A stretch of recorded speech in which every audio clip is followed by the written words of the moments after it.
Assalamualaikum warahmatullahi wabarakatuh. Waalaikumsalam warahmatullahi wabarakatuh. Apa kabar anak-anak? Baik, Bu. Alhamdulillah. Selamat menunaikan ibadah puasa Ramadan ya. Iya, Bu. Nah, sebelum kita memulai pembelajaran pada siang hari ini, marilah kita berdoa supaya kita diberikan kelancaran dalam thalabul ilmi ini. Bismillahirrahmanirrahim. Raditu billahi rabbah wa bil islam dina wa bi Muhammadin nabiyya wa rasulah. Rabbi zidni ilma warzuqni fahma. Amin ya rabbal alamin. Baik, sebelum memulai pembelajaran pada siang hari ini, Ibu absen dulu ya. Ya, Bu.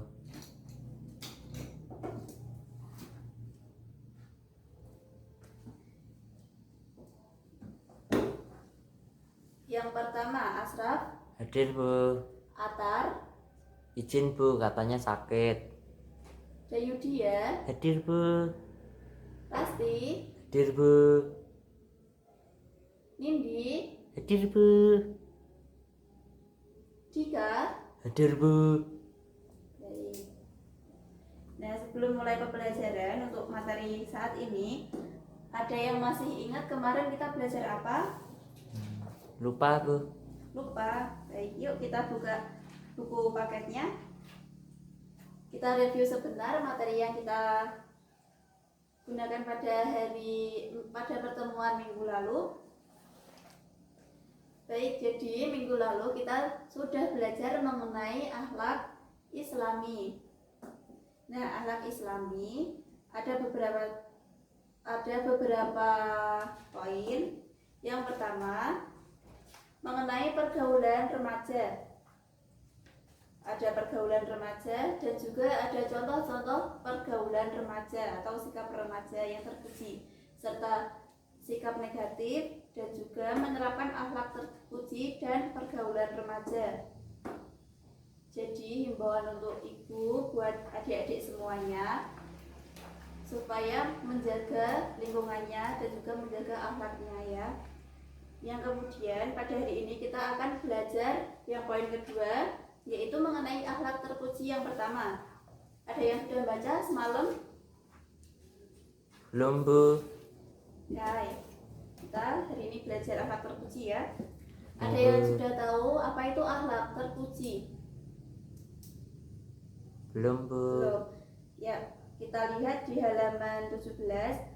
Akhlak terpuji merupakan tabiat, perilaku, perangai, sifat-sifat baik yang sesuai dengan norma sosial, dengan norma agama, ketentuan akal yang tertanam di dalam diri seseorang, dan dapat mengeluarkan suatu perbuatan yang mudah dan juga terpuji tanpa adanya pemikiran ataupun paksaan dari orang lain. Nah, di sini akhlak terpuji itu ada beberapa macam. Disebutkan ada 5 macam. Yang pertama ada tobat, yang kedua warok, yang ketiga zuhud, yang keempat ada qanaah, dan yang kelima ada amanah. Oke, Ibu tuliskan di papan tulis, nanti silahkan di buku paketnya diberi garis bawah ataupun di stabilo ya poin-poin yang penting. Baik, yang pertama ada di ini ada 5 poin. Ada tobat. Apa itu tobat? Ada yang tahu tobat itu apa? Enggak, Bu. Baik, tobat itu adalah merupakan kembali dari segala sesuatu yang tercela menurut norma agama menuju ke perilaku terpuji. Di sini menurut Sahal, tobat merupakan mengganti perbuatan tercela dengan perbuatan yang terpuji.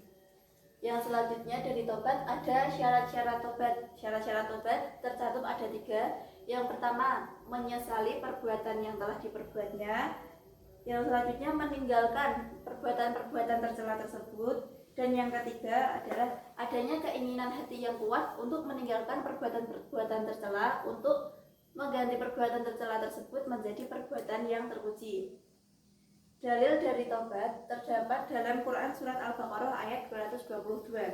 Ibu bacakan artinya. Sungguh Allah mencintai orang yang bertobat dan mencintai orang yang menyucikan diri. Yang selanjutnya ada warok. Apa itu warok? Warok merupakan menghindari diri dari perbuatan dosa atau menghindari dari perbuatan syubhat atau menghindari diri dari sesuatu yang tidak pasti. Nah, dalil mengenai warok termuat dalam hadis riwayat Tirmizi yang artinya di antara kebaikan Islam seorang adalah meninggalkan apa yang tidak bermanfaat baginya. Dalam perbuatan warok ini terdapat beberapa manfaat yang kita dapatkan, di antaranya seperti terhindar dari azab Allah, menahan diri dari segala hal-hal yang dilarang oleh Allah, tidak menggunakan waktu untuk hal-hal yang sia-sia. Yang selanjutnya mendatangkan cinta Allah kepada kita. Yang selanjutnya menjadikan doa yang kita panjatkan itu kabul. Nah, jadi warok ini memiliki sekali banyak manfaat. Yang selanjutnya yaitu zuhud. Di sini orang-orang yang bersifat zuhud atau berperilaku zuhud itu disebut dengan zahid. Apa itu zuhud? Zuhud merupakan berpaling atau meninggalkan atau menyendiri. Yang dimaksud dengan meninggalkan, menyendiri ataupun berpaling itu meninggalkan sesuatu yang kecil untuk sesuatu yang besar. Apa itu sesuatu yang kecil? Sesuatu yang kecil yang dimaksud di sini yaitu dunia. Sedangkan sesuatu yang besar yang dimaksud yaitu kehidupan di akhirat serta untuk Allah Subhanahu wa taala. Dalil mengenai zuhud itu terdapat dalam Quran surat Al-Qasas ayat 77. Artinya suratnya bisa dibaca ya.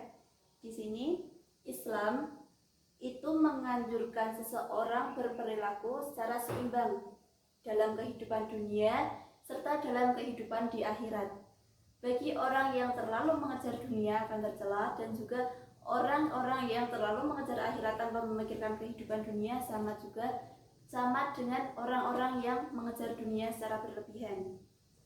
Bersifat zuhud memiliki banyak manfaat, diantaranya tidak sedih karena kehidupan di dunia tidak sesuai dengan apa yang dia ekspektasikan. Yang selanjutnya, seseorang itu tidak bersifat ambisius dalam kehidupan di dunia. Yang selanjutnya, Allah akan memberikan ilmu tanpa harus mempelajari ilmunya atau disebut ilmu laduni. Yang keempat, Allah akan mengukuhkan hikmah dalam hatinya dan mengeluarkan hikmah itu melalui lidahnya. Oke, yang selanjutnya yaitu mengenai qanaah. Pengertian dari qanaah merupakan rela dan merasa cukup dengan apa yang diberikan Allah terhadap kita. Di sini sifat qanaah itu mengajarkan kita untuk merasa cukup, untuk merasa tidak berlebih-lebihan. Jadi di situ kita dapat merasakan ketentraman hati dan juga jauh dari sifat-sifat iri serta dengki dan juga serakah.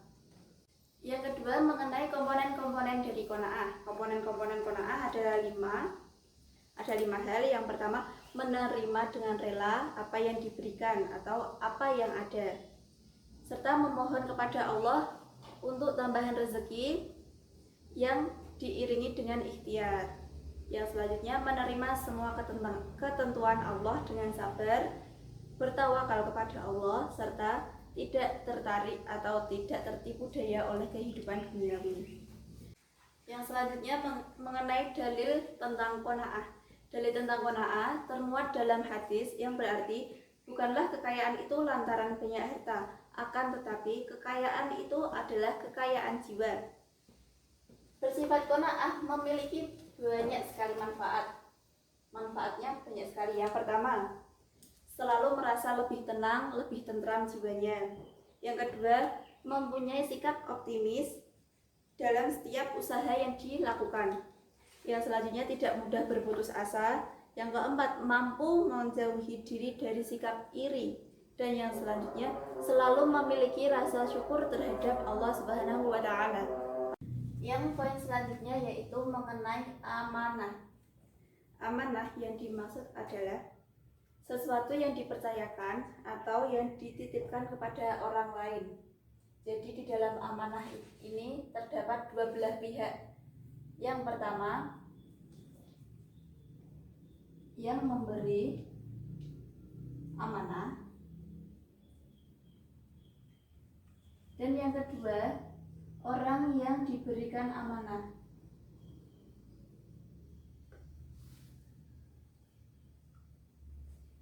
Nah, jadi dua belah pihak ini tidak boleh ada yang hilang antara salah satunya. Karena kalau hilang salah satu di antara kedua ini, amanah itu tidak akan pernah terjadi. Jadi dalam sikap amanah ini, antara pihak yang diberi amanah dan yang memberi amanah itu harus sama-sama menjaga amanah masing-masing atau amanah yang telah dititipkan kepada orang yang diberi amanah.